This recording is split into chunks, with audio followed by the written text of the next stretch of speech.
SSC 2026 পরীক্ষার্থীদের জন্য tag question 100% common, যেটা তোমাদের লাইফের জন্য অত্যন্ত গুরুত্বপূর্ণ। তোমরা 5 মার্ক ট্যাগ কোশ্চেন পরীক্ষা দিবে। 5 মার্কের মধ্যে আমি 3 মার্কস এখান থেকে আমার এই সাজেশন থেকে এই ভিডিওটা দেখলে তোমরা 3 মার্কসটা ইনশাল্লাহ কমন পাবে আশা করি।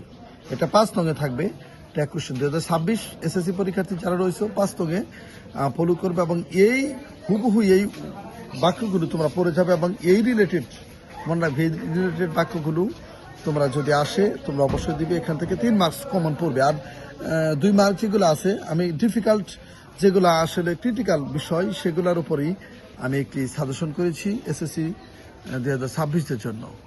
আজকে আমরা ইম্পারেটিভ বাক্য দিয়ে ট্যাগ কোশ্চেন 100% কমন আসবেই। যে বাক্যগুলো ইম্পারেটিভ বাক্য, ইম্পারেটিভ সেন্টেন্স থাকলে আমরা জানি উইল ইউ বসে অথবা ওন্ট ইউ বসে। আমরা ওন্ট ইউ নেগেটিভও করতে পারি, অ্যাফার্মেটিভও করতে পারি উইল ইউ।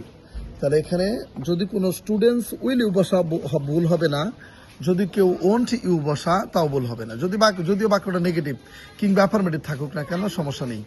একটু আমাদের কখনো ওন্ট ইউ উইল ইউ কোনো বিষয় নয়, যে কোনো একটা দেওয়া যাবে। তাহলে আমরা প্র্যাকটিসে আসি। Have a try to form this habit of morning walk. এখানে তাহলে অক্সিলারি ভার্ব দ্বারা বাক্য শুরু হয়েছে, অর্থাৎ মূল ভার্ব। এখানে হ্যাভটা মূল ভার্ব হিসেবে কাজ করেছে। আমরা জানি ইম্পারেটিভ সেন্টেন্স কীভাবে চিনবো, স্টুডেন্টসরা কীভাবে চিনবো, ভার্ব দ্বারা যে বাক্য শুরু হবে সেটাই ইম্পারেটিভ সেন্টেন্স। এই যে হ্যাভ এখানে ভার্ব হিসেবে কাজ করেছে। তাহলে আমাদের কিন্তু এই বিষয়গুলো লক্ষণীয় বিষয় লক্ষ্য করতে হবে।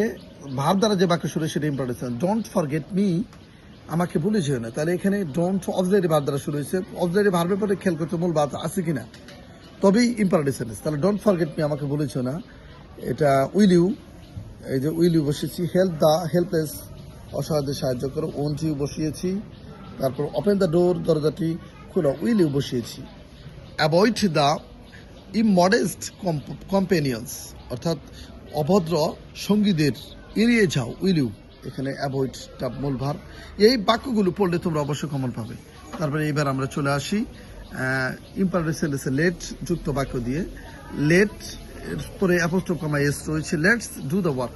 তাহলে যদি এভাবে লেটের পরে অ্যাপোস্ট্রোফ কমা এস থাকে তাহলে অবশ্যই শ্যালুই মুখস্থ করবা। লেটের পরে এস থাকে অ্যাপোস্ট্রোফ কমা শ্যালুই, এখানে অবশ্যই মুখস্থ। লেটের পরে যদি আস থাকে, লেট আসের সংক্ষিপ্ত রূপই হলো লেটস। খেয়াল করতে হবে, লেট আস থাকলেও শ্যালুই আমাদের বুঝে দিতে হবে। লেট আস থাকলেও শ্যালুই বসাতে হবে। Point to be noted. এবার আসি, কিন্তু let him, let her, let them দিয়ে অনুমতি বোঝালো উইল ইউ বসে।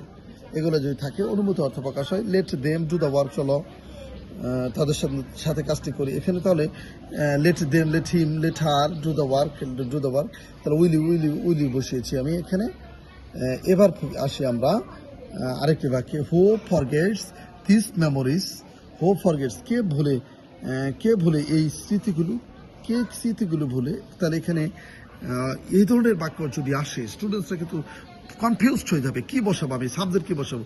এই জন্য হু থাকলে এখানে উই বসাবো, সাবজেক্ট প্রোনাউন হিসেবে আমরা উই বসাবো।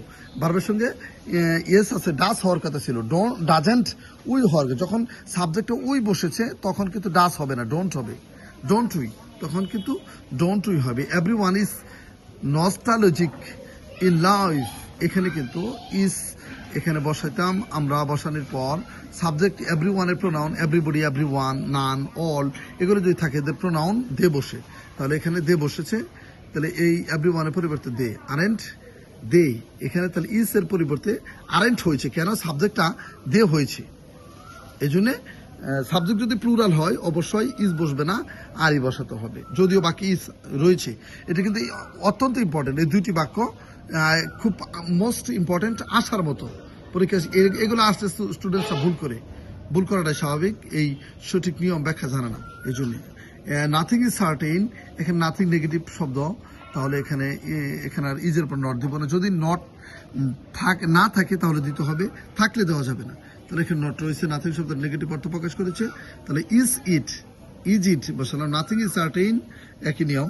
Something is better then nothing, এখানে কিন্তু নাথিংটা কিন্তু নেগেটিভ অর্থ প্রকাশ করে, অর্থাৎ নাই মেমার চেকারা মাপা বলে একটি অর্থসঙ্গতি